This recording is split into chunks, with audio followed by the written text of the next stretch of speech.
Hey folks, Mr. Justin here with Secret Weapon Miniatures and the first Workbench Wednesday. Very casual. I have a bunch of stuff on my desk this week, and of course, hopefully the folks out there watching. Hey folks, Mr. Justin. Hey folks, Mr. Justin. Are fix the audio there. Hopefully the folks out there watching came with some questions too. Favorite part of my job is actually being able to help folks out there with their hobby questions. It also makes it a lot easier for me, so I don't have to think up all the things to do over the course of an hour or two today.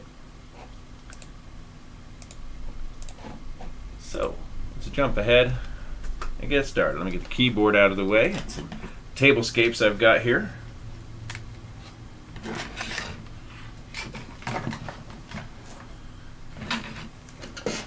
These are from the frost video I did quite recently for these. But today, I'm actually going to start by finishing one of my gunpla here. I've actually got Papa Guy that I need to finish. And good morning to Brian Stilts, COO of Secret Weapon Miniatures, chiming in to join us, making sure I'm getting the video done, no doubt. Alright, so the first thing I've got to do is figure out where the heck I was. Obviously finishing the legs. What did I do already? I did this. Are all my polycaps in there? It looks like all my polycaps are in here. Things move appropriately. Alright.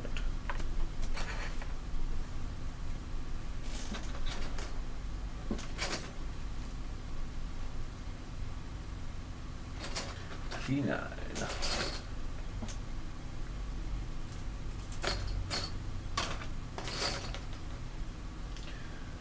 I know we've still got some folks out there in hobby world that haven't had a chance to play with a gunpla yet, and let me tell you, you should fix that. These are incredible little kits.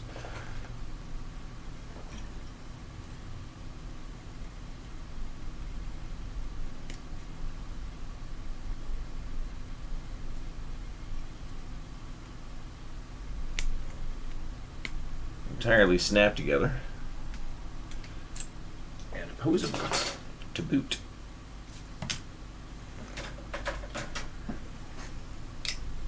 Very glad today that I can actually find anything. We've got a remodel still going on in the studio here, and we've reached that point where everything actually needs to be taken out of the studio.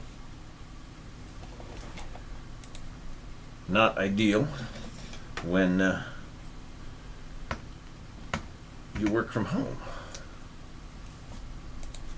So everything behind me is getting packed up at this point. And a polycap cap. Come here, polycaps.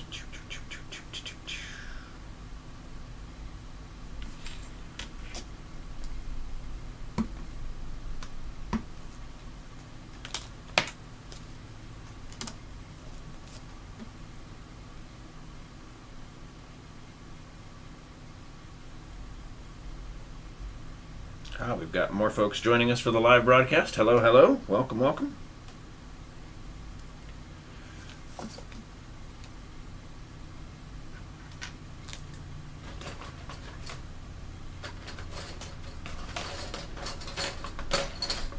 Feel free to chime in on the chat there, say hi, and as always, let me know if there's something you'd like me to cover today. Right now, just finishing up a gunpla. Mostly so I can start clearing some of these projects off of my desk. I've got some really large models that I'd love to start work on. I can even review a couple of those today. A couple of great pieces from Industria Mechanica too. But in the meantime, I've got bases that I need to paint. I've got Ahab on that watery base that I was working on. I've got my Vostroyan kill team here that decided to completely repaint because of course I did. And I've got Papa Guy here, and Zaku Amazing that just needs his head finished. So it gets a little crowded as I start trying to narrow things down here. E1 and E2, that's where I was.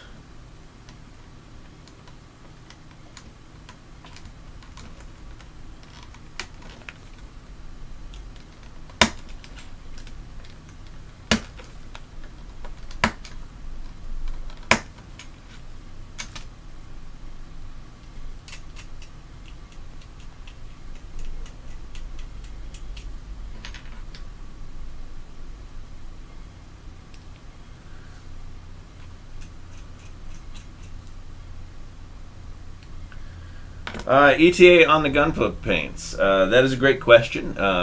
Actually, hopefully before long here. Part of the problem was fulfillment at the warehouse from the Dungeons Kickstarter that we did. Suddenly the warehouse was completely full of product and there was nowhere to set up the lab.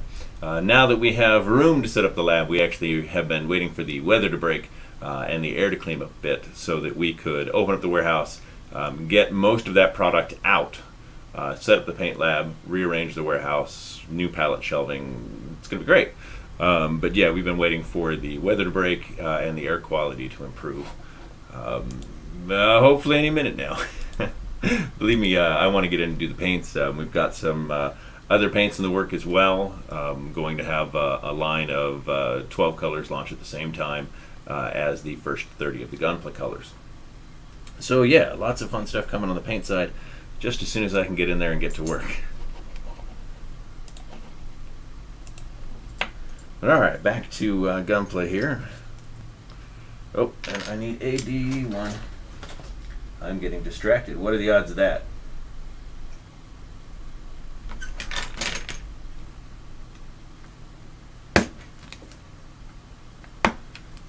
And hey, thanks for the question on the paints too. It's always nice to be reminded that folks out there are, other than myself, are impatient about it.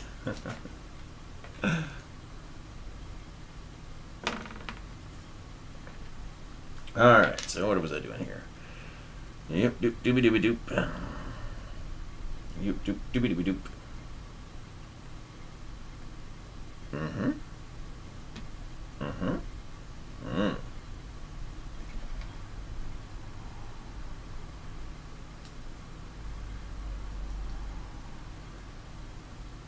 Wrong ends, Justin.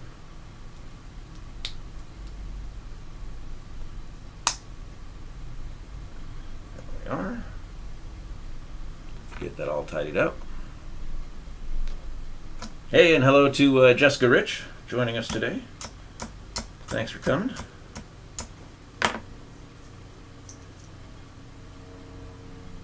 Jessica Rich also helped formulate those colors for us to get the color matches right. Alright, so I've got my Whoozy widget and my thingamajig, and now I need C2 and B6. It's going to be... Ooh.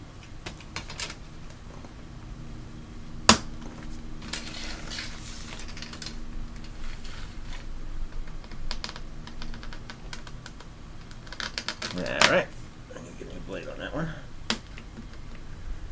Which is great, because what I can do is simply put this one away and get a different one.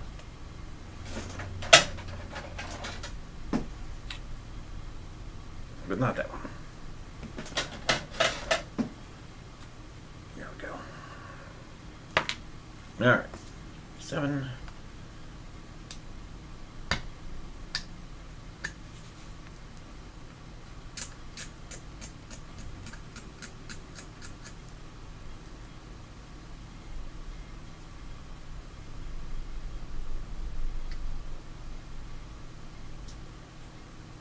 Yeah, hey, thank you again for the compliments on the paints. We've got Aviad, I hope, saying thank you so much that the weathering acrylics have become a staple on his workbench, their workbench, excuse me. Yeah, cool, thank you.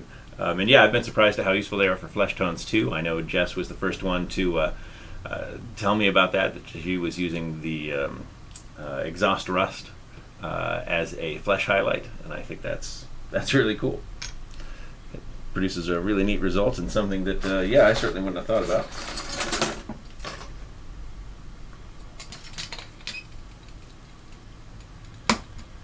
Always fun to see how people apply the paints. We may be doing, creating paints with the idea of specialized lines like the weathering line and the gunpla line and whatever. But yeah, you guys make it all real after that. Alright, where was I? I was doing the thing and the stuff, and not with that, but with this. It's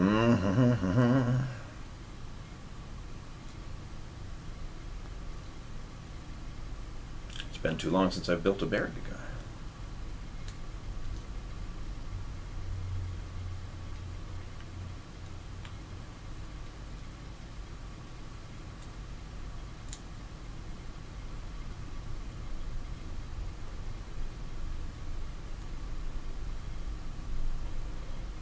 we are. And then you go that way.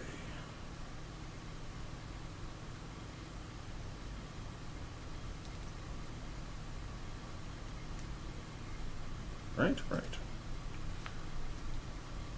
Yeah, it's funny. I still hear a lot of poo-pooing about the Bandai kits. You know, oh, they're just snap-together kits for kids. And it's fun pointing out to folks that Millennium Falcon, the perfect grade Millennium Falcon I did with the lights and everything. Yeah, it's a snap-together kit too from Bandai. These little snap-together quick kits are fantastic.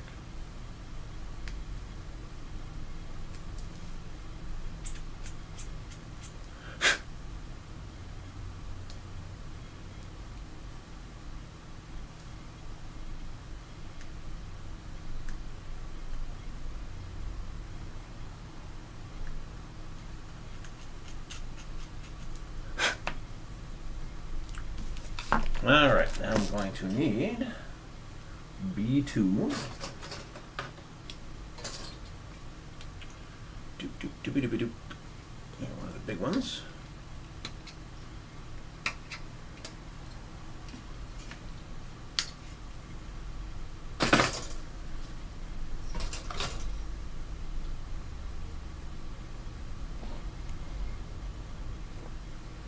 Heather O'Neill, hello! Thanks for joining us. Just a reminder, since we actually have several new viewers, that while I'm just working on whatever I happen to be working on today, whatever happens to be on my desk and catch my fancy, my favorite part of the job is still answering your questions. So if there's anything you'd like me to cover hobby-wise today, let me know. Please and thank you.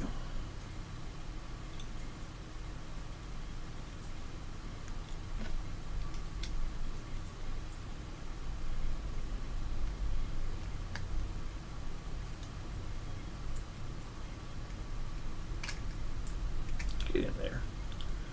Let's get a little widget. There we go. And I need a foot.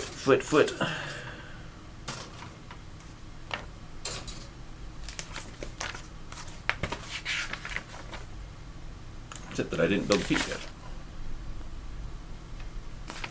How silly of me.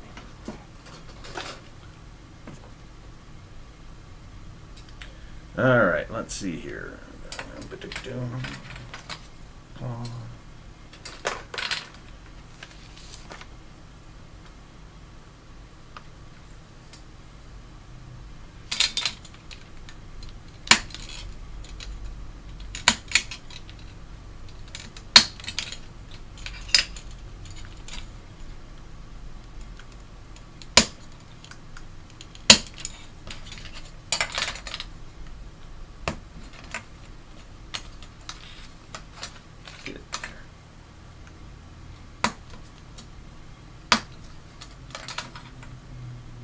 Had the great pleasure of finishing the Red Beret kit recently too. That was a fun Build Divers build. And a great little kit.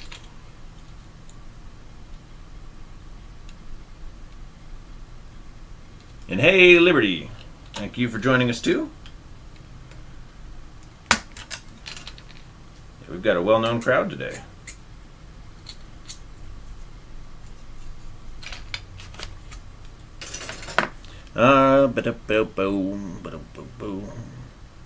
And I need D8 and 2 polycaps.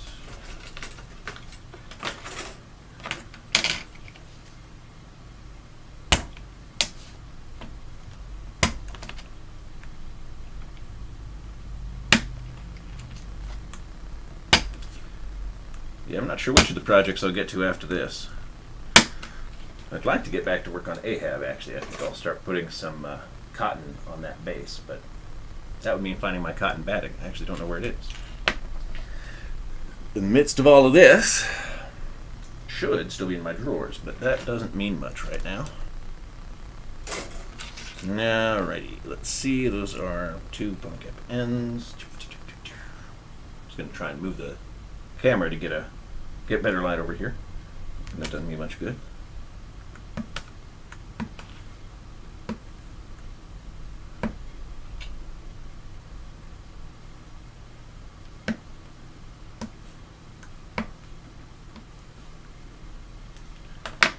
And they go on here. That bit first. I'm not shocked.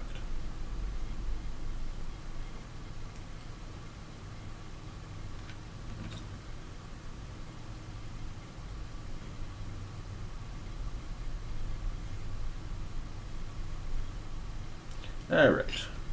A 1, a 2, a 3.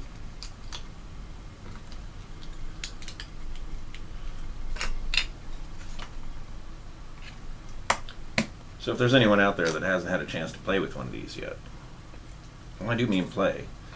Now again, this is a snap together kit that is entirely posable. Open, close the mouth, move it around, wiggle the ears.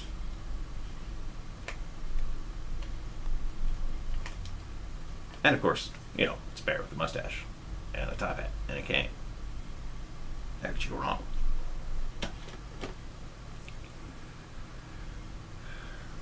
Ooh, waiting for luggage to get to you, Greg. I'm really sorry to hear that. That does not sound like fun. Hopefully it's a grand and wonderful adventure today, though.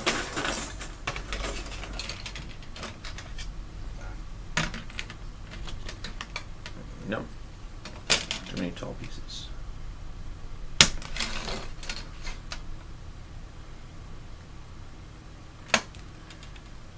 Yeah, one thing about vicarious hobbying, I'm glad about Workday or Workbench Wednesdays forcing me to get back to the desk.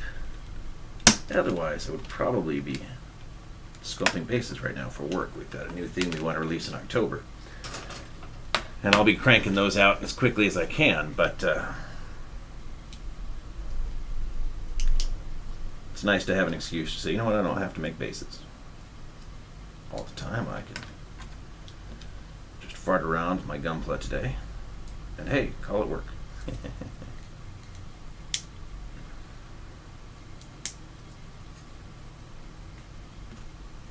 And lose pieces, because I'm a big dope. I'd not cut that off completely. That would be why.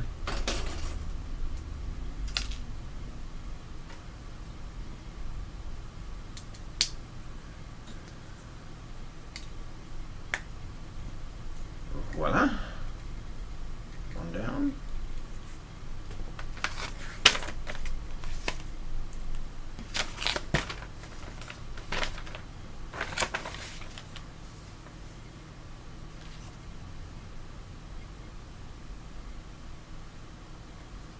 Yep.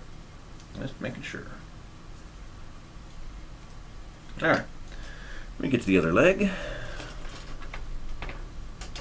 Start any of that. Oh.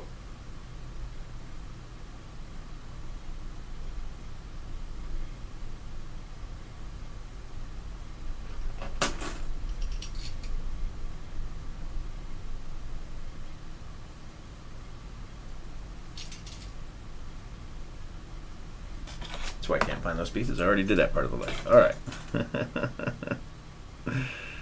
See, this is what happens when I set my projects down for too long.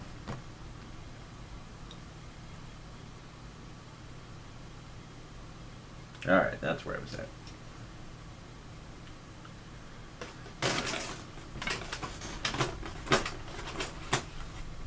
Hey, look, I even have another hobby knife in here.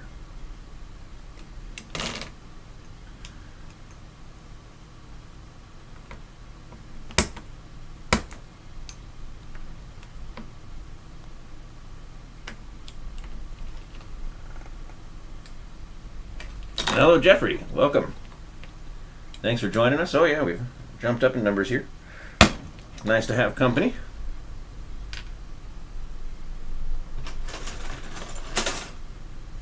I just need to remember to look up and check the comments from time to time.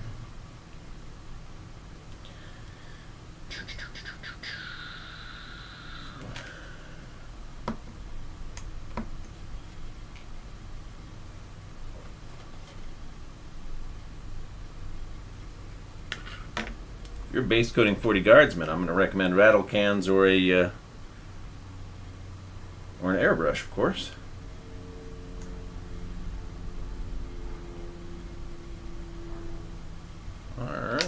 do. I need the other D1.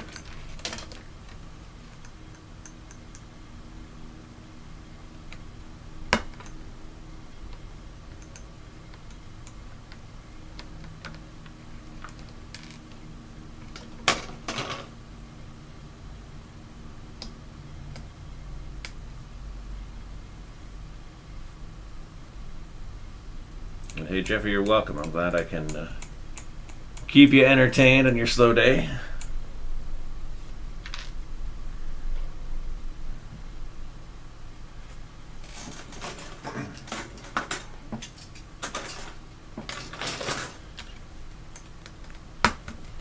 I think the first thing I'll do once I finish Papa Guy here is start showing off some unreleased stuff while I look for the cotton batting. I've got some new toys sitting around. Lots of materials next to me here too to start making accessories and new terrain pieces. That'll be fun.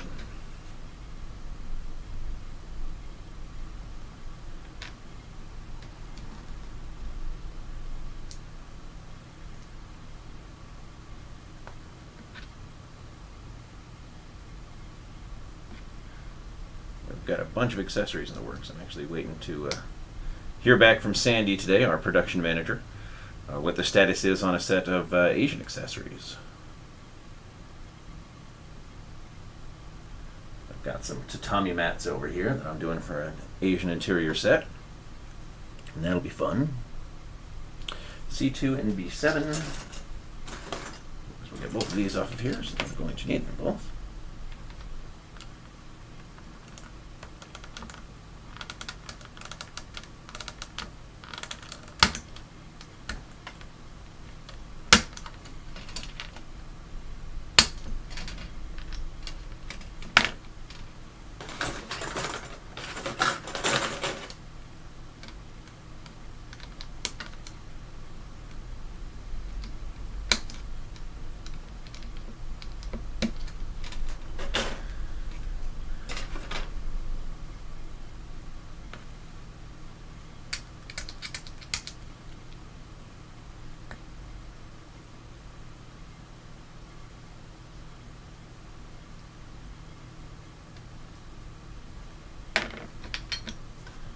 Boop, doop, doop, doop. I also need C2, which is white.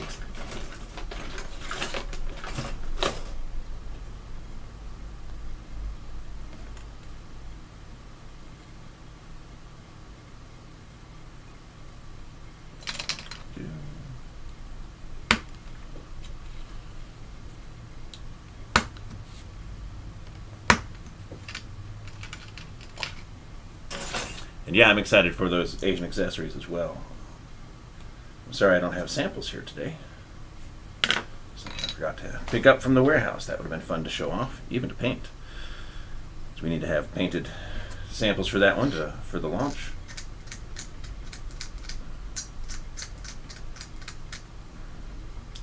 Brian and I will be going over the schedule today or tomorrow for releases to fit that new theme in there, to fit the new accessories in there. Oh, what was I doing? If I'm going to ask you guys what I was doing, we're all in trouble here, right?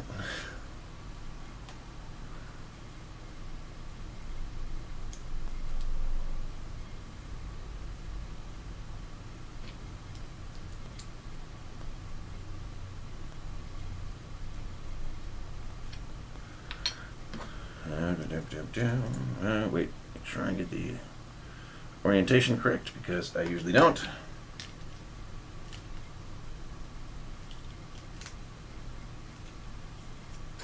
Alright, I've got a whoozy widget and a thingamajig, and this goes that way. And then it gets a foot. Split. One leg goes on here. Your leg goes on there. And Papa does a little dance. Roar! I said good day, sir. Roar! And this will go on the collection. Got a very large and wonderful collection of the Berge guys and Petite guys. Really, really like them. Very fun little collection. All right, that is a kit off of my desk. Oh my gosh, what a crazy, strange feeling this is. I'm not sure what to do next. I finished a thing. It's terrifying. Well, let's see. I've got, let's see if I can find that cotton batting for old Ahab here. Is that still at my desk? Or did that get moved?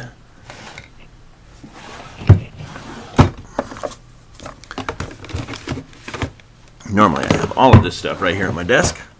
But like I said, we started packing everything up for the remodel, taking things outside.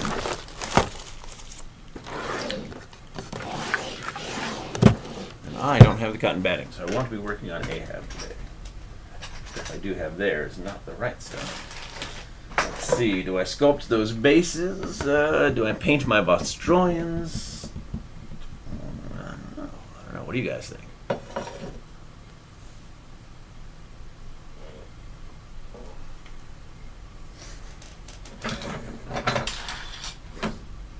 I also have some of the new 80mm bases here.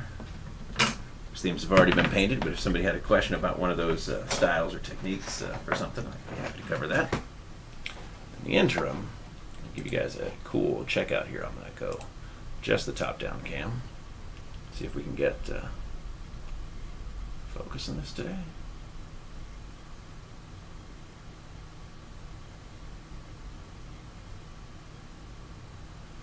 Try manually focusing that for you.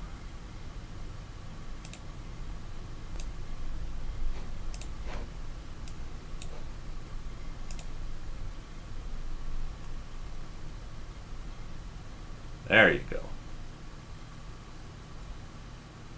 Inspired by the Road to Hell, a whole series of screaming face bases.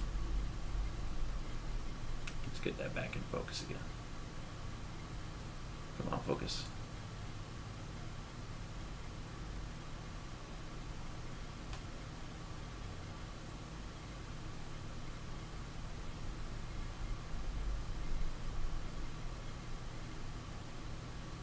And that's a good time. I'm also very excited for those.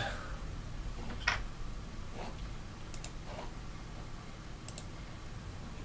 something to drink in me.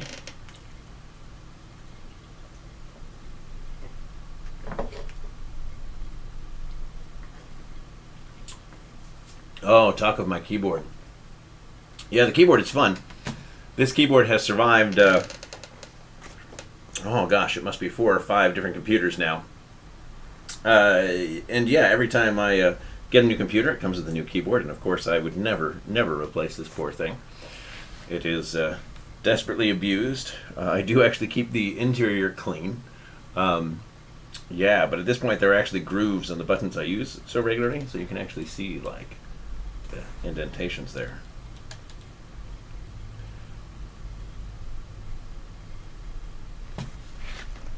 Now that stays with me. That and my desk. My desk is actually in worse shape than the cutting mat. All right, I've got my Bostroians. I've got the new bases I could sculpt.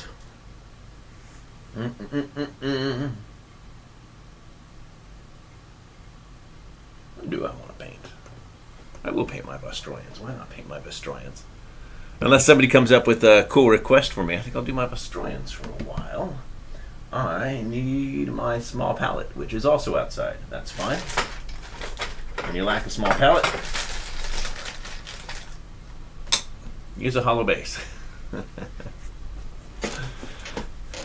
And yeah, the keyboard and the desk definitely have some character. One of my prize figures, one of the few in the case that I didn't do myself. It's actually done by Bryce Quackner, who managed to capture my desk in this little fella here.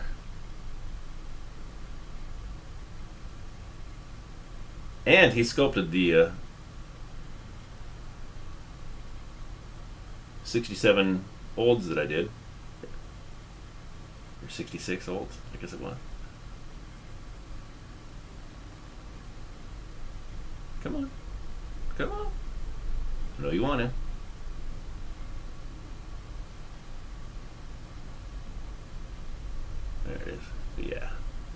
captured the paint and scratches on my desk quite masterfully.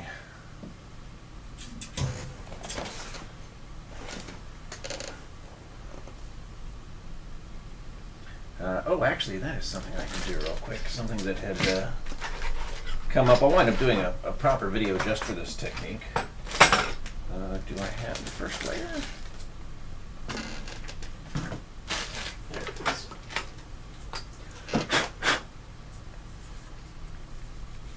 Alright, so in this case I have a hollow blank into which I had already put some of the realistic water. I'm going to find some secret weapon washes here. What have I got? Fallout is always a good color. Sapphire. Cotton candy. Let's do the two Dayglow colors here.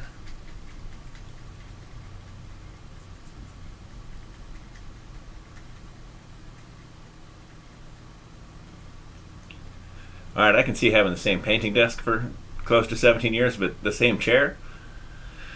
That sounds uncomfortable. I just keep trying to find one that doesn't have arms. It's still comfortable. I've had no manner of luck on that. Alright, so this is how I got those translucent, slimy effects on some of the bases that we did for the painted samples. So what I'm going to do is put a very thin layer of resin in here. This is the realistic water product.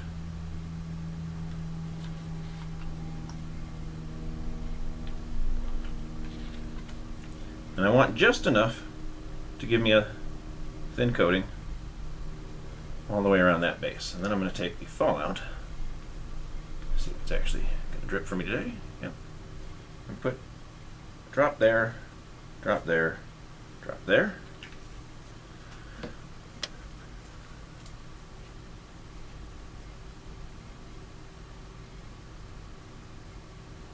Three drops in one spot there. And you can use different tools to create the swirly effects. I'm actually just going to use the butt of an airbrush needle here and swirl these out. Now you can take the time to swirl these yourself like this. I like to get in there and do that. If I'm going to take the time to create this effect, I might as well really pull things around and create an effect I want. What you can also do though is roll it around, let it get a little more naturally blended and separated, and then come in and really kick that up a notch, you know. In fact, I'm going to add a drop of pink right in the middle of that spot right there. Boom. Not worried about the air bubble because, of course, I'm about to stick a needle in it.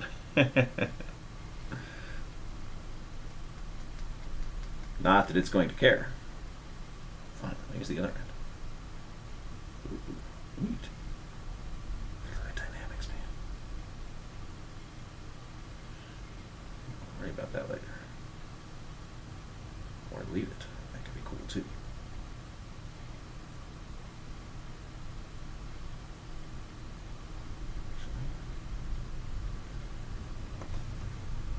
So yeah, then let this dry, and that's the challenging part, is that creating this effect really means letting it sit for 24 hours. So in the interim, as you can see, it's still going to keep rolling right around. And then I can build this up in several layers if I want to. I find that at least giving it one layer to rest on really helps it float visually. Let's see about manually focusing this for you.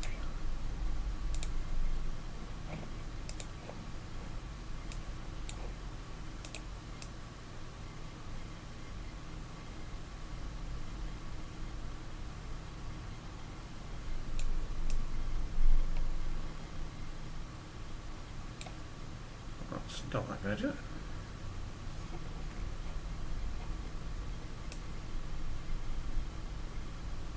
There we are. Of course, now I've lost all my swirls by wiggling the base around so much. But I can get that back And since these colors, I realize now, are a bit hard to see, let's grab something really a bit darker. Ooh, golden brown. Now that would be interesting. That's not what I'm after. Green black.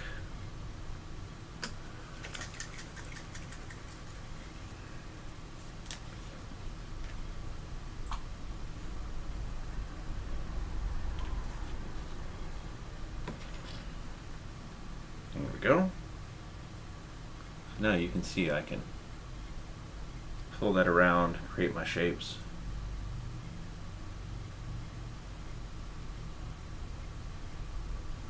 And again, best to do this when it's sitting flat.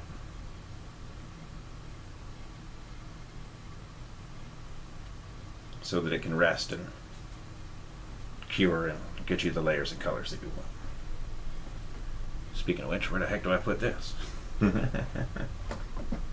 Alright, let me clean off the airbrush needle here. That was something I've talked about showing off for a while.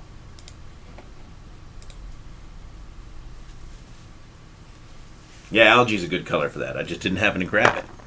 Oh, a sapphire's right next to this. That would have been fun too. Alright. Off to my Vestroyans. Getting me an excuse to finally get out there and play some Kill Team. Using my two flamers as my test pieces here.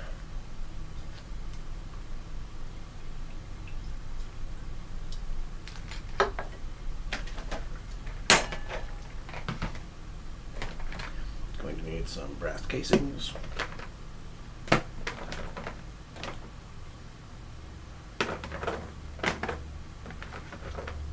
Tire black. Rubber highlight.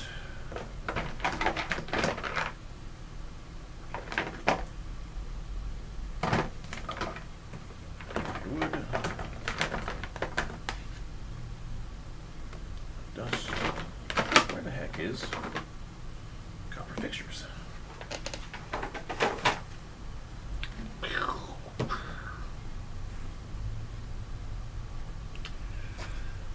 Yeah, those washes are really something. I realize folks may not know, so I can say it without bias because they were originally Lester's Dirty Washes. Les Dirty Washes made by Lester Bursley. Awesome paint job fame. And yeah, when I was doing army commissions all the time, those were my trick. Those were how I got through the models very quickly. It was a great way to get 2-3 step blended shadows. They were effectively a glaze in a bottle ready to go. And yeah, when he stopped making them, I wasn't going to live in a world without them. So I figured, well, since he put up the recipes and I'm going to be making them anyway, I should get his permission to put a label on them and sell them to other folks. That's why you'll find his name on the bottles. Yeah, can't thank him enough for that. It's a great product. I'm glad we still get to sell it. And I can say with very little bias, at least, that yeah, it's really incredible.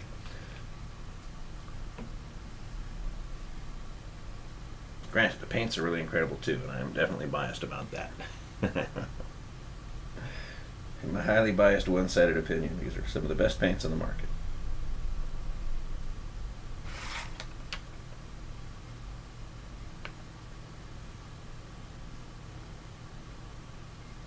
Just using the edge to get the V on his wrist there.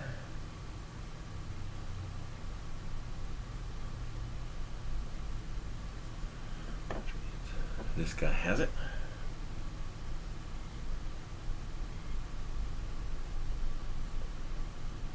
So to give my guys the flamers, I actually took the Vostroyan, what do you call it? I think they were the other multi-guys, and actually ground off the weapon. So this is actually a guard flamer. You can see this one's actually loose. Yeah, just use the Dremel to, a rotary tool to get all that stuff off of there and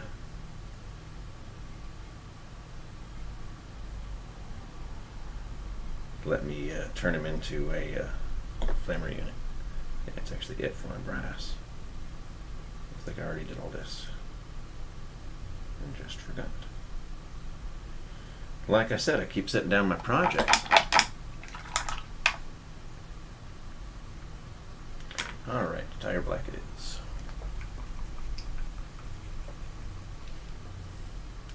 Certainly our most popular color, at least at the moment.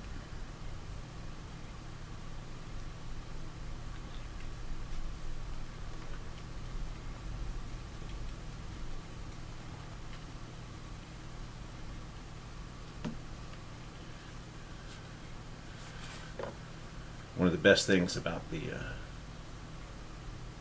Secret Weapon metallics is I keep hearing people say that you can't thin metallics, but as you can, because you only have a very short working window with them. But as you can see from the copper casings, copper fixtures, I'm doing just fine. It's still thinned and it's still workable. And yeah, I want to make a little glaze out of that. Okay, that's one. Responds very well to water.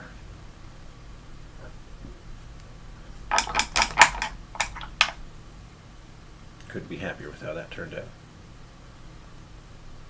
All right.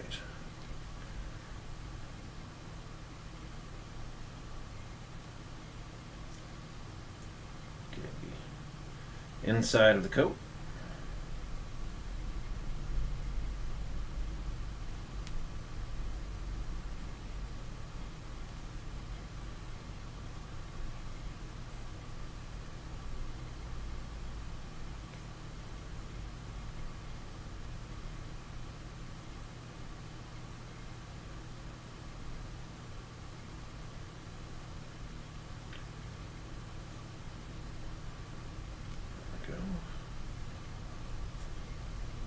At least getting the armor where I can find it.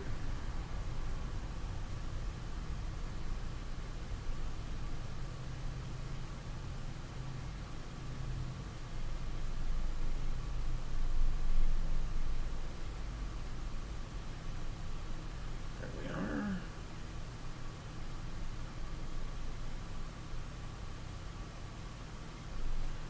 Oops.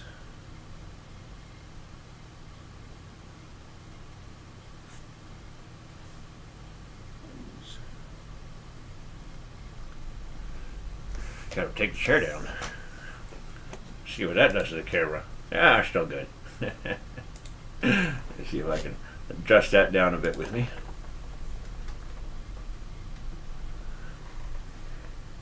It's funny, when I'm painting, I like to actually be lower to my desk than when I'm typing. So I'll put the chair all the way up for when I'm typing and doing administrative work at the desk, generally even sculpting. But when I paint, I put the chair all the way down, and I like to get right here and have it right in my face. Gotta stay just to the left of where I'm used to painting. There we go. Where was I? Oh, yes. Hoses.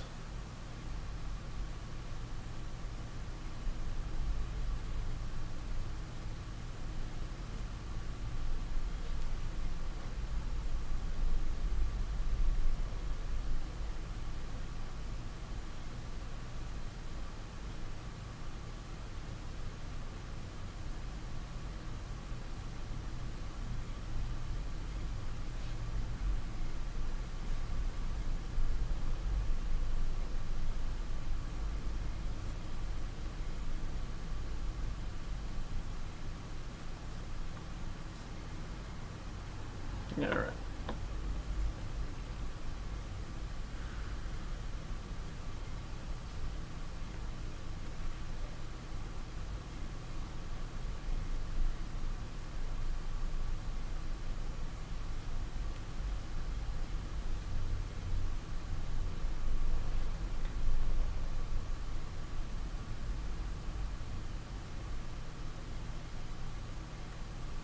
Yeah, Heather, I love the image of you painting in the work office there. That is fantastic.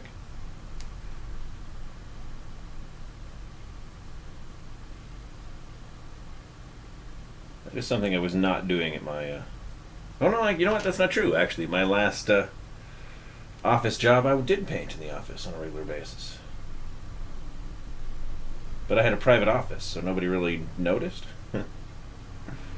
I take the stuff out, paint, put it away. Head down to Great Escape Games after work to get some 40K in.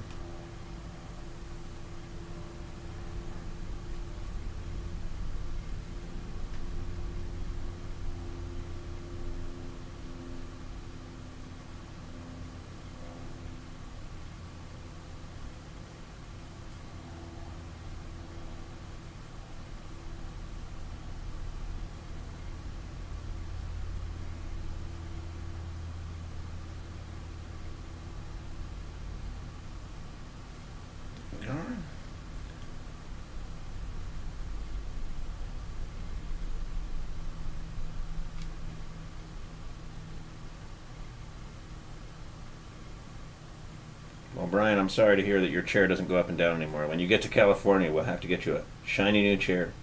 It'll have that new chair smell.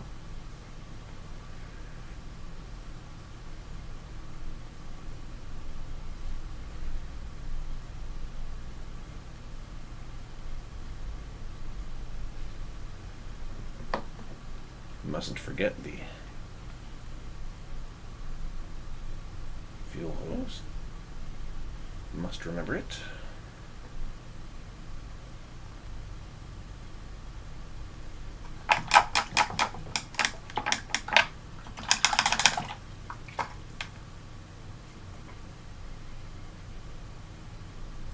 There was actually a version of the chair I'm sitting in now that looked like it had racing stripes, which I thought was pretty cool. But it was a white chair with a black stripe up the middle. They didn't have it in any other colors, or I probably would have gotten one because I really thought it was fun. But I realized that owning a white chair at my desk was dumb. Really bad move. Oh, look. That thin metallic paint is still totally usable. Oh, fascinating. Huh. That's odd. Just saying. Alright. Use guys. Let's get this spot over here that I missed. If I missed it on that one, chances are pretty good I missed it on the other one. Yep. Alright. Actually, I need... Oh, this brush right here. It's a good thing I already grabbed it.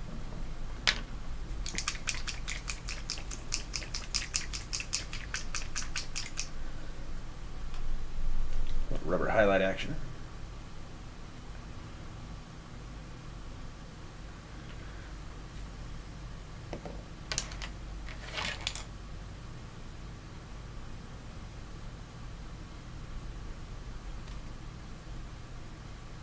Not exactly dry brushing, but similar technique. The edge to draw that highlight.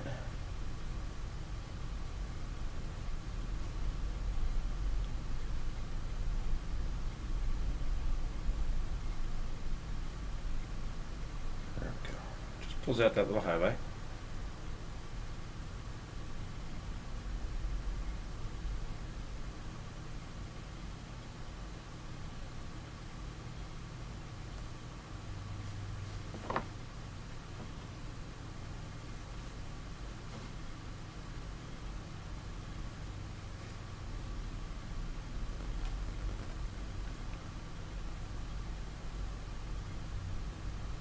My sculpting supplies are actually in little drawer bins like this, all arranged in front of my desk space here. I've got, what is that, 6, 12, 18 drawers to my left, and another, what, 12 right here in front of me. And yeah, I've got bits of columns, bits of plaster, rocks, anything I need to make, trees, rocks. My cement, I've got base blanks, and of course I've got my weathering pigments over there. All in easy reach.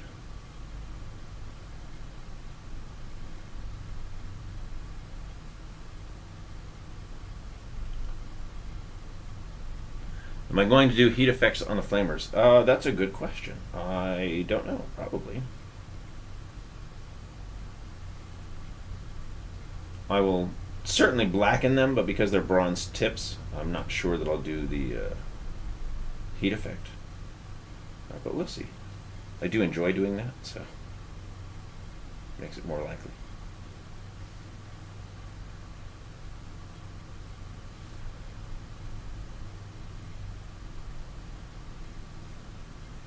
Okay.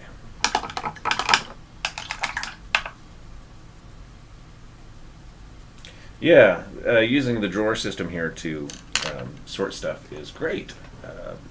Not only do I have it sorted, but these are labeled, so I can pull out a box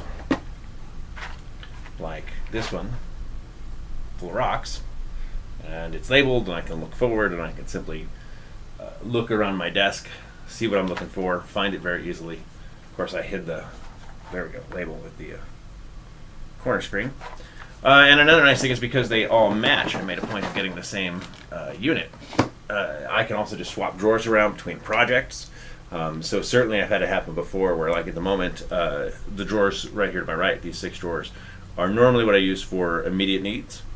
And at the moment that's all rocks because I was just doing desert mesa, desert wasteland, things like that.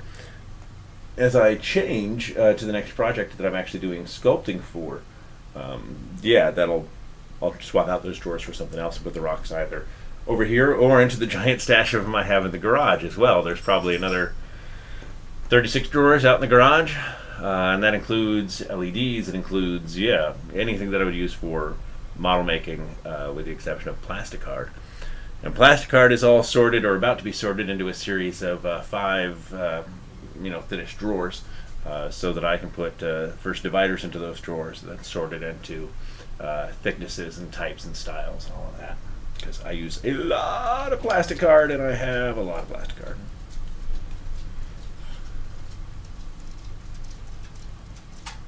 Well, I might need to take a short break here in just a second to let the dog out. She's in here looking at me. Sophia, you need to go outside? Yep. Sorry, folks. I'll be right back. I'm going to put you guys on standby. Go take care of that.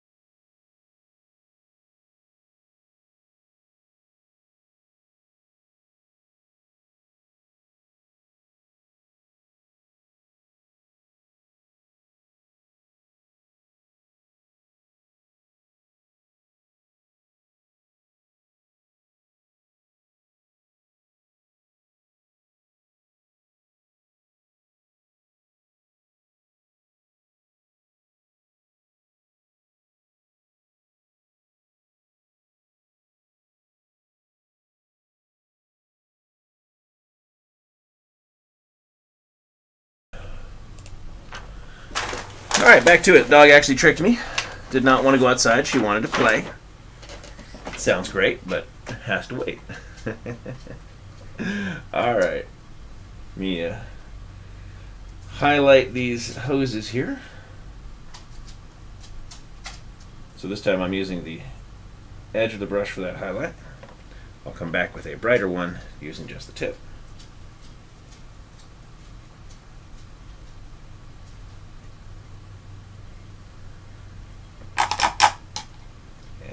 Blend that right in while it's still nice and wet.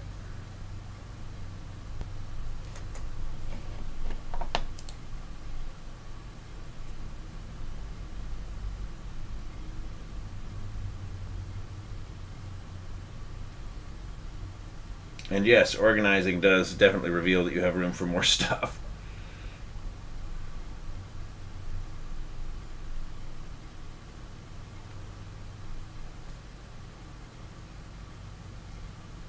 As you can see, I'm now kind of stippling in.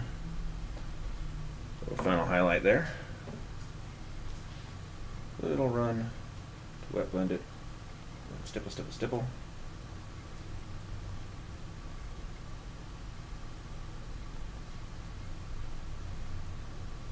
Help some of that highlight stand out. Also do a little striping here at the front. Make it clear that that highlight wraps around the hose. Just a little texture.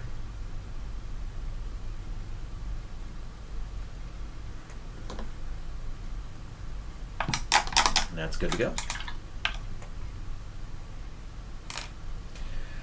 Alright, and then I'm going to paint their leather bits using the light dust. Right? Yeah, light dust. I've got to ask you, we're probably all in trouble today.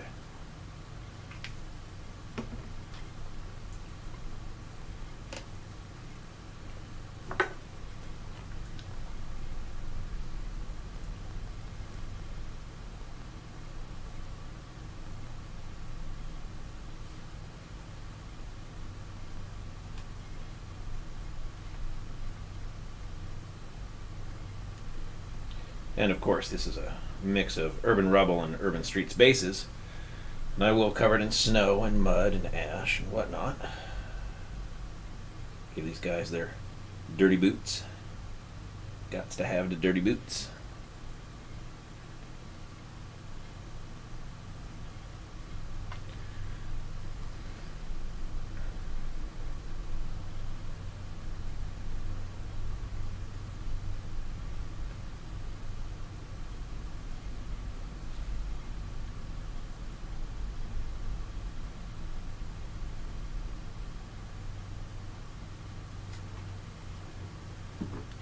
What do I use the golden brown metallic wash for? That is a fantastic question, and I'll show you in just a second.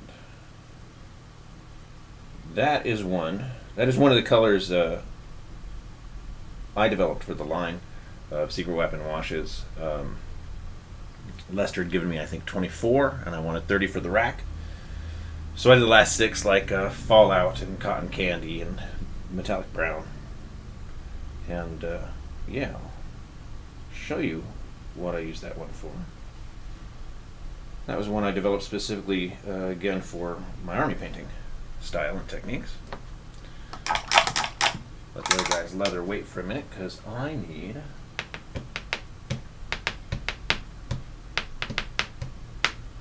something to make that apparent on.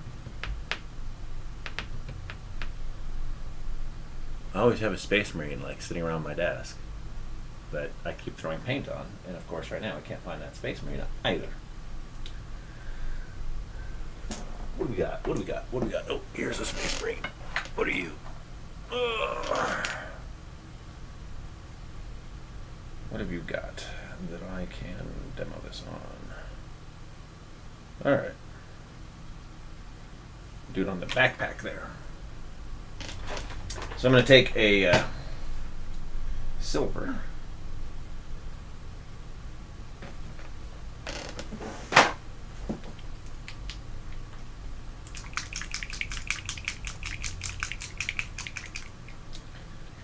And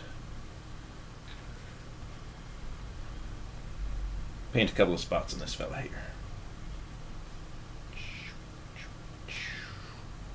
Gotta make noises, otherwise it doesn't work.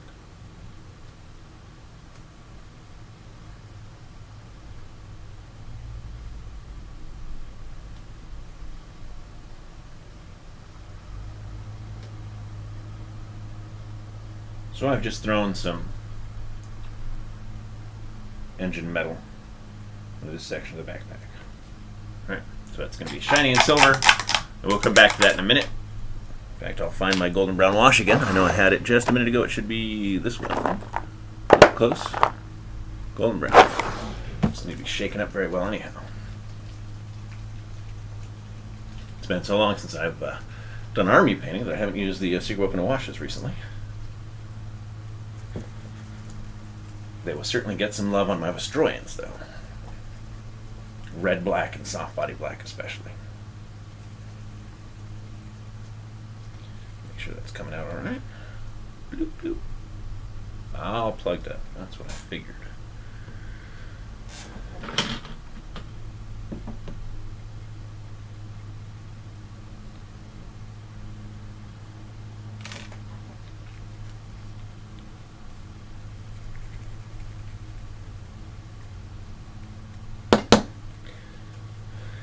Now, You work like a charm, right? Yes, good. Still need to wait for that to dry, so I'll do the leather on this guy for a minute. Should give us plenty of time to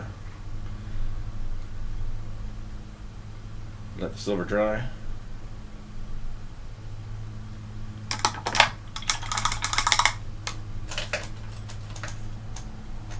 And plot it 2. Give her my silly little 1 brush. Otherwise I'll be painting this guy's legs all day.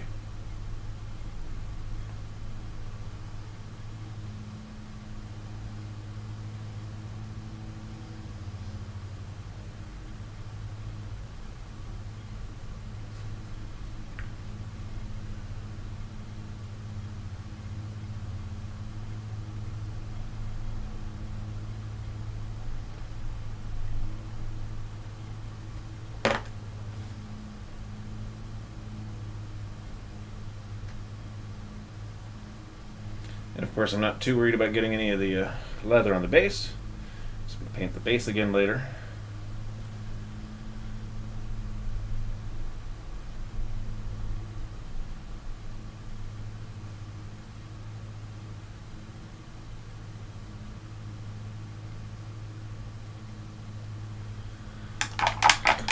There we go. And now the question was, what do you use the metallic golden brown wash for? Give that another little shake. So this is a fun one. This is the only metallic wash in the secret weapon washes line.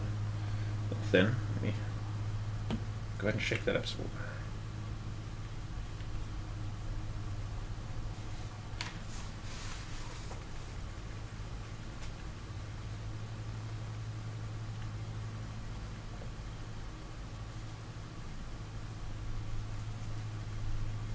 All right. Let's see how we're doing.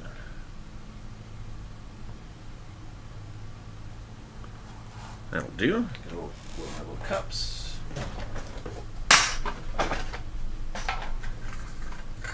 Put some golden brown wash into it.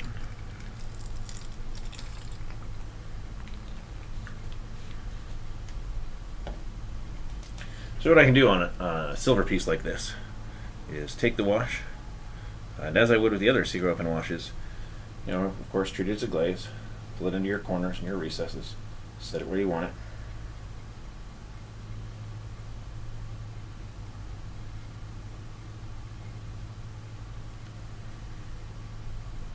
So I would do this especially on the Aquilas for Space Marine.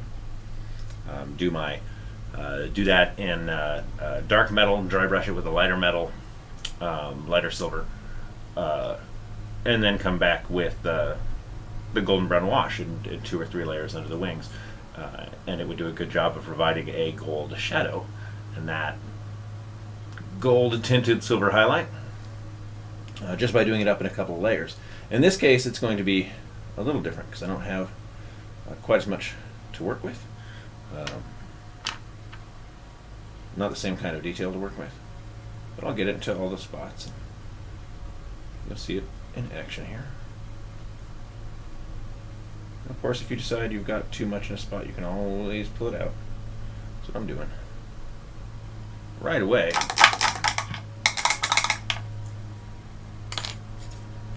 Get ready to do manual focus here. It's not going to cooperate. And it's not.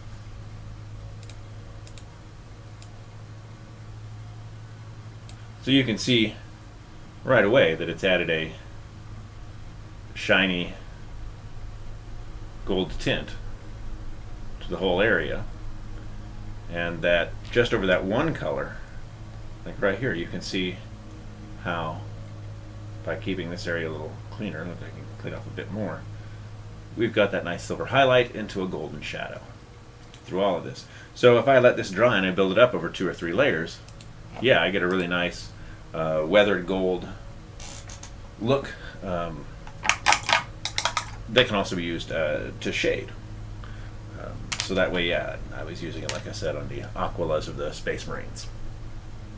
And yeah, I could knock those out in just a couple of seconds. For those that don't know the trick, what I normally do is tape my models or use a bit of white glue to attach the models to the stick. And that way what I can do is when I'm, particularly when I'm airbrushing, I'll have a squad of 5 guys on here, and I can get through all of my, whack the heck out of the camera, get through all of my figures that way, get to all the angles that I need to, because obviously I can spray underneath, I don't have to handle the models. And I'll often do this when I'm doing detail work on the models as well. If I'm doing a lot of squads, just 1, 2, 3, 4, 5. I do this thing, 1, 2, 3, 4, 5. I do the next thing, 1, 2, 3, 4, 5. I do the next thing. Yeah, it's a great way, for me at least, it's turned out to be a great way to get through some of that slog. But I generally start with a couple of test pieces just to make sure I like the color schemes before I get going. In this case, I did airbrush everybody red, so you know they start like this.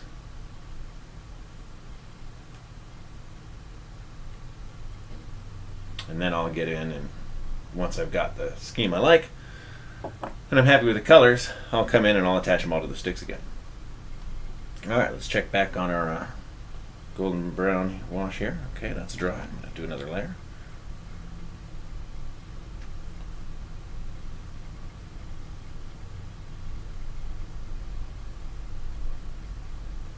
Right here, base of that skull. Down here, get some shadows. More shadow here, here, backside here. I'll leave that one section highlighted.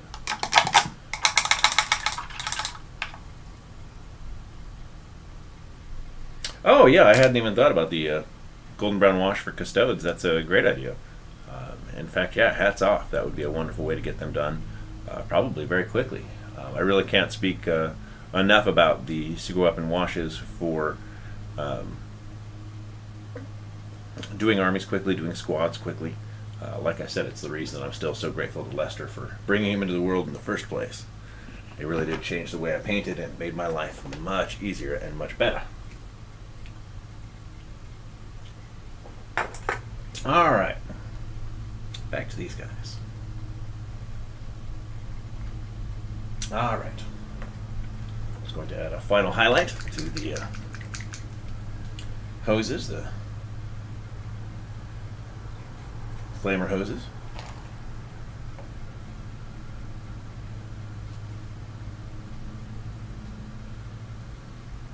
Mixing in a bit of the weathered wood to the rubber highlight. Tire black. Some water, of course.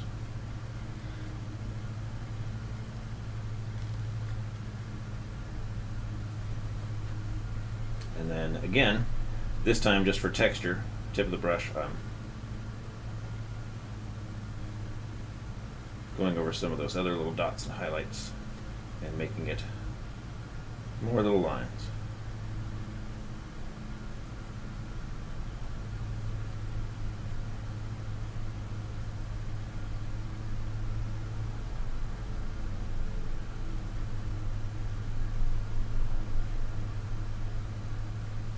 So I'll get a nice little textured highlight at the front of the hoses. Bring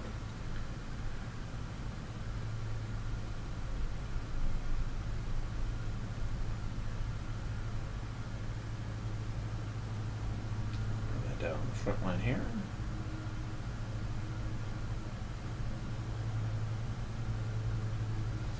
Voila.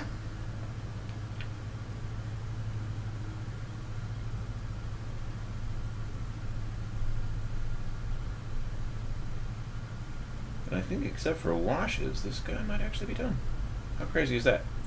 Do a little more highlight right on the front of the tube as well, where it meets his face.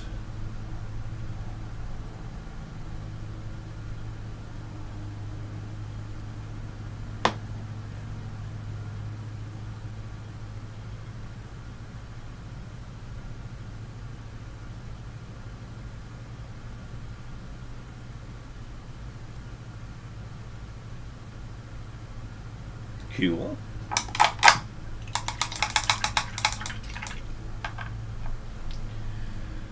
Alright, and now I need dark iron for the bodies of their flame workers.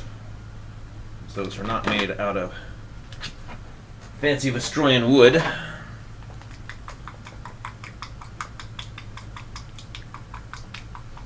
Let's find a 1.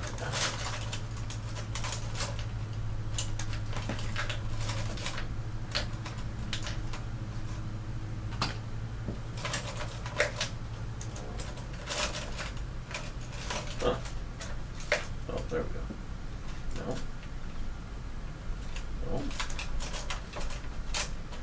I might not have a number 1 brush in here today. How funny was that? Aha. You're at 0, aren't you? Alright. I know what I'm picking up the next time I go to the warehouse.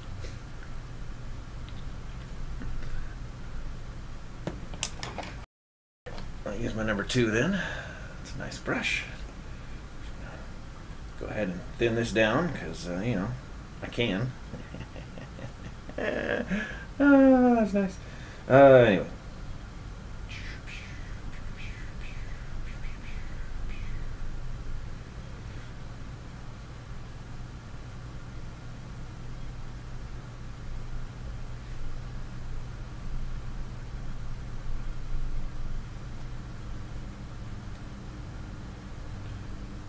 Paint's thinned right. The brush was too wet. Did not get the excess water out of it.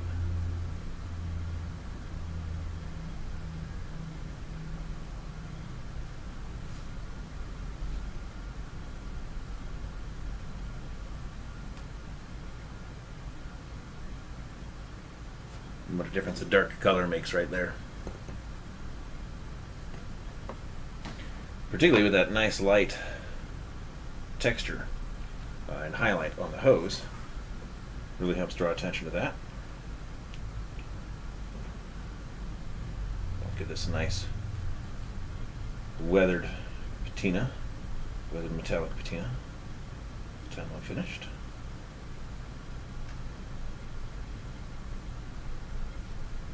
Brush by my ferrule, which is a bad habit.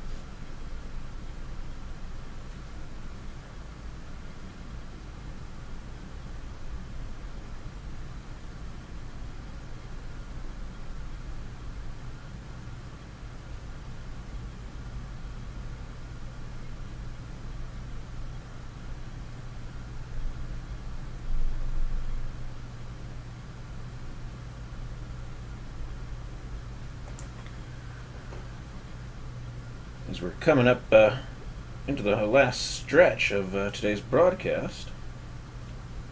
First, thank you all again for tuning in to watch. Always appreciate it. I know you have a lot of different ways you could spend your time, so it's nice to have the company here. But this is also our last chance for requests. Like I did with the golden brown wash there. If there's something you'd like to see in action, let me know. It doesn't have to be a secret weapon product. It can be a technique or whatever you like.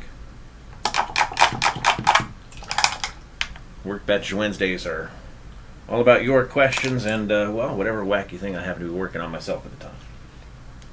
Or things. In this case, definitely things. Multiple things. Oh, the skulls in their hats, of course, need to be... Well, that's dry. And actually, that's a great thing to point out, is that that really thin metallic copper dried beautifully too. But these little scullies need to be bronze as well, of course.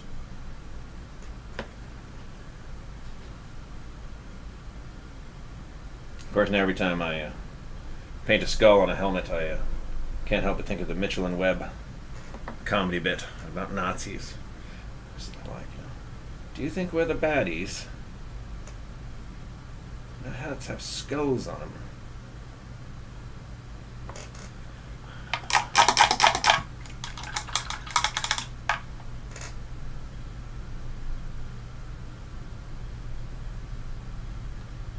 And yay, happy to help anytime with questions like that, it was my pleasure. You're very welcome. And yeah, I think that in terms of the basic colors, I've got my Vestroyans ready to go. I'll be able to line up the squads and just jump on that. Excuse me, but that's all I'm going to do with those guys for now. What else have I got up here? What else have I got up here? How's our resin puddle doing? Still needs a long time to dry. I'll leave that. Alright, what other little projects have I got over here? Start doing that. So here's a fun little preview for you. I'll talk a bit about the process of making this new set of bases. And I'll show you, give you a first look at the design and texture of our as yet unnamed base set. So we started with a metal plate. Take that metal plate, we make a silicone mold out of that. I actually have the mold here. I can show you the mold. And from that, I pour dental plaster into it and take out these impressions. Now, I don't worry too much about bubbling, because obviously we get some bubbling in here. There we go. And I don't worry about the bubbling simply because I'm going to cut in here and chip it up and weather it anyhow. But you'll see that this matches the ruined temple set quite exactly. Certainly made sure of that. I wanted to be able to make sure everybody had a chance to mix and match these. We have another Imperial set that'll be more text and different symbols. So there'll be 3 in the series that match together. And realize now that since I've painted this one black, you can't actually see that. But yeah, all the design's still on here and it all lines up. So with these dental plaster sheets, which are still fragile because they're very, very thin,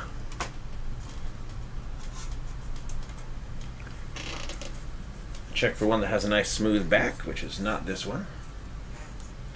Set that one aside for now.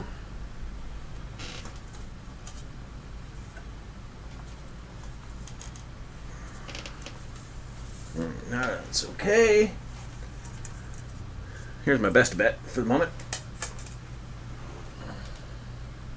Alright. So this is obviously a smaller section. I've got 2 of the little areas here. Let me find a couple of my solid blanks. Alright, I can show you the tatami mat bases too. Those are really cool. Couldn't be happy with how that texture turned out for us.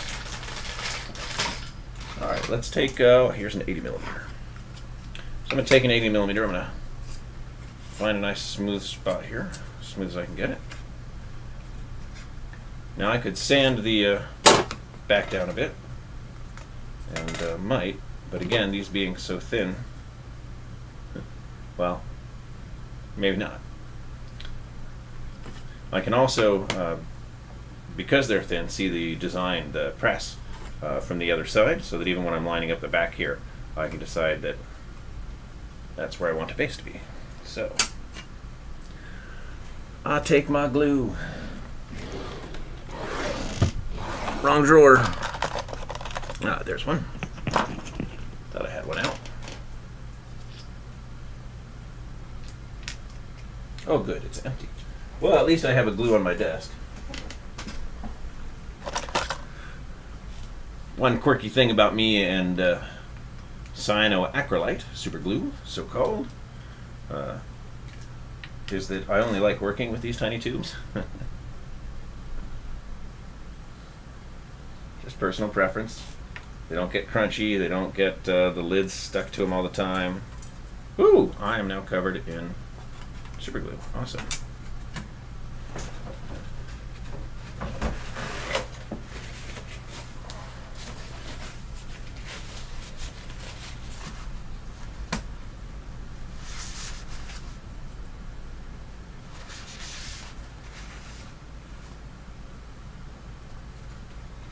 Alright, so there's my bond. It's nice and pressed. Things for curing.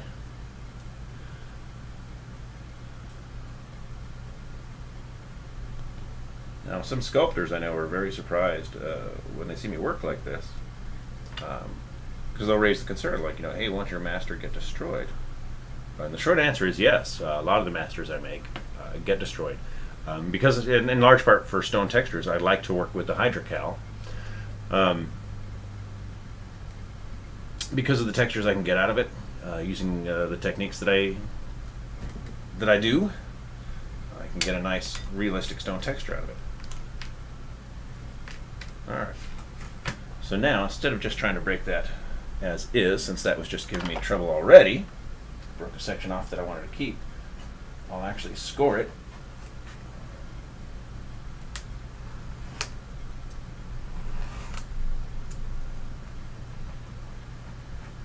On the larger sheets, obviously I'll attach more than one base at a time.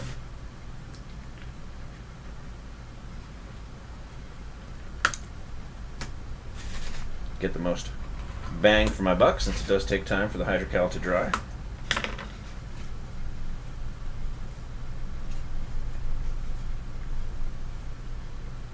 Oops, just more scoring over here. Just try to keep this section because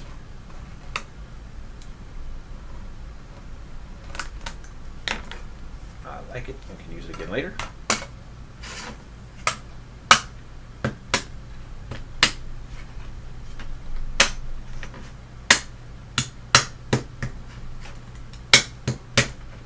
Just like doing stained glass, or breaking glass, done glass jewelry or whatnot, but in my case, stained glass. So I can get a bit of the plaster over here, fill that in, find its little missing piece or whatever. But I clean up the edges, obviously. This one's not going to probably wind up being used. Oh. There we go. This one probably won't wind up being used, but just to talk about the techniques I use to get the textures, one of my favorites is this sucker here. One of my little tiny electronic screwdrivers. Screwdrivers for electronics, obviously. But I actually like doing a lot of my stone texture carving with this thing. If you've seen, well, a good example is the ruined temple base right here. Let me see if I can get this in focus since it's black. There it is. You can see all of the... You know what? Let's dry brush that so you can actually see that texture. Like, if only I had a way to make that more visible. Oh wait, I do.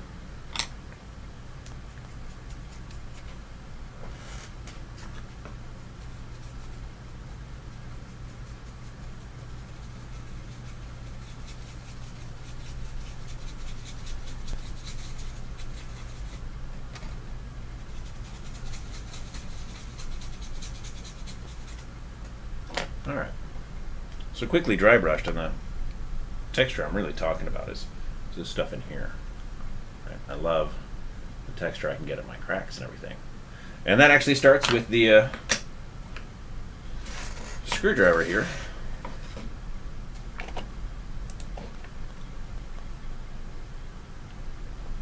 Hoping to see a sonic screwdriver. Nope, sorry, not on this show.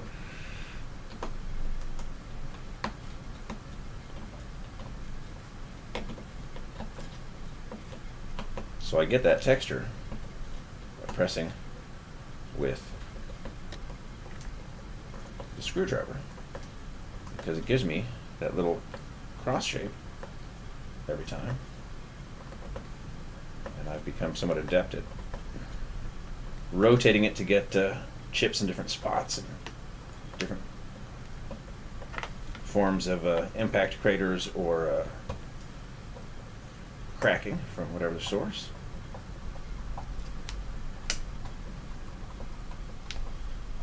That's each one of these. As you can see, I start getting the cracks and scratches into this one, even assuming that this is going into production. You know, if I can fix this edge here. Well, once I clean up all the edges, assuming that I was able to fix this, I actually take putty around the entire edge of the base, and then sand that to get rid of the little seam here. Sandy helps with a lot of that because she is the one who sees them when she puts them into molds. Sandy does all of our mold making.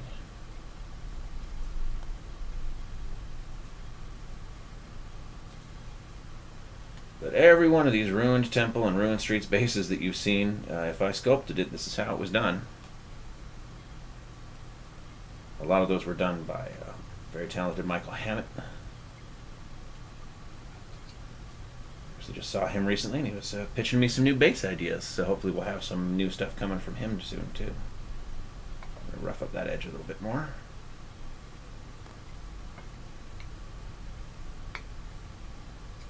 Yeah, so I can get a nice texture this way. Let's see if I can get you a better angle again. More visible.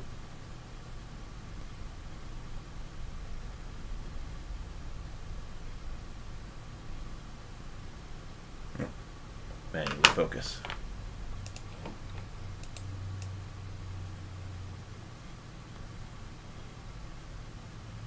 There we are. So yeah, you can really start to see the crumbly texture inside of there. And that's, yeah, mostly this. It's probably my #1 tool for, or at least for these series. And the other one I was going to show off today, other than our lovely new fleur-de-lis bases, or at least the panel for the moment that they'll be coming from. So here's all of those textures again.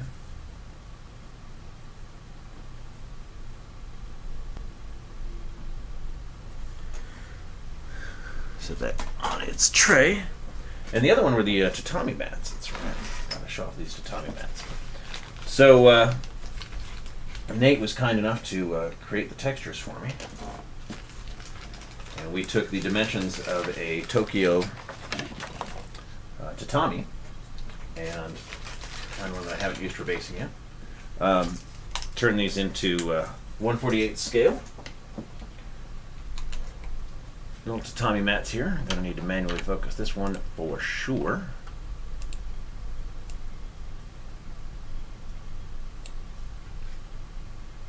So you can actually see, if I can get it in the lighting right, all of the little subtle texture. There it is. All of that texture, including the little ribbing, the seams, exactly to scale, so that we can do fun things like, obviously here's another rough one. I've still got to clean up edges, do the puttying. But yeah, so now I have a 2 wide, 2 lengthwise, nice Japanese interior set that'll be coming. And I've got, a chunk of these sizes finished. I've probably got about, coming close to a half of the theme done. And obviously I'm going to put these on hold while I do the fleur bases. Yeah, but that's another fun one that we've got coming.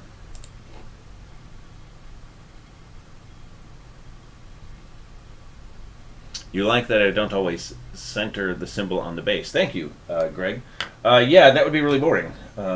Really super mega ukulele boring.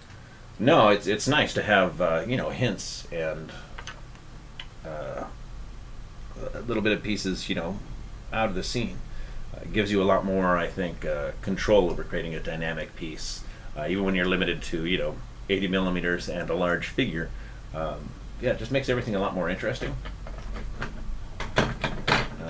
Looking at the new 80 millimeter releases too, I'm thinking like, yeah, anything that's got symbols. Even the ruined temple here, right? The lines are, offset. Gotta be. Yeah, none of the others have symbols, so it's a lot easier to get away with, like the blasted weapons. Now I'm just getting excited about our existing bases too. I don't often see them after I sculpt them, so when they come back for painting and stuff, yeah, it's actually pretty easy for me to get excited because it's neat. I like our stuff. These are the warp core bases that Dave Taylor sculpted for me. for us, excuse me. Just painted these up for the sample photo on the website. Omega Base has symbols. Yeah, that's another one that has symbols. Thank you, Brian. Also more work by the talented Dave Taylor. Alright, what have I got? I've got a hand covered in super glue. That's what I got. I think that's all I've got for today, folks. Unless somebody's got a question they'd like me to cover, probably going to wrap things up and go get myself some lunch. And find more of my solid blanks. I've got a bunch of hollow blanks here. The only solid blanks I seem to have are the big circles. So I'll find some solid blanks to put under the Fluor bases and get to work on that after lunch today. Stay tuned for previews of those. We are hoping to release them in October. The Japanese interior tatami mats, sometime after October. And like I said, we've got an Imperial Palace set that'll match Ruined Temple and the Fluor bases. Yeah, lots of exciting stuff coming. Paints, since it had come up, yeah, the mech line and a new surprise line of 12 colors will be coming this fall, obviously, instead of this summer, because we had to wait for the warehouse to have room after our Kickstarter, and now we had to wait for the temperature and air quality to cooperate with us so we could empty the warehouse and reorganize to make room for that paint lab. And yeah, that's all I got. Thanks again for watching, folks. We'll do this every Wednesday. Workbench Wednesdays is coming back. I'll see you next Wednesday. In the meantime, thanks for watching and happy hobbying.